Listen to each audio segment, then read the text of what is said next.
আমি এটি নিউজে আছি।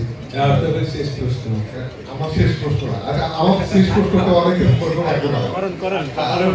আমরা সামনে হচ্ছে নতুন বছর উদযাপন করবো, আমরা কি নতুন বছরে নিউজের কাছ থেকে নতুন কোনো সুখবর পাবো কিনা? না, আমরা চাচ্ছি যে ব্যক্তি জীবনের কোনো সুখবর পাবো কিনা।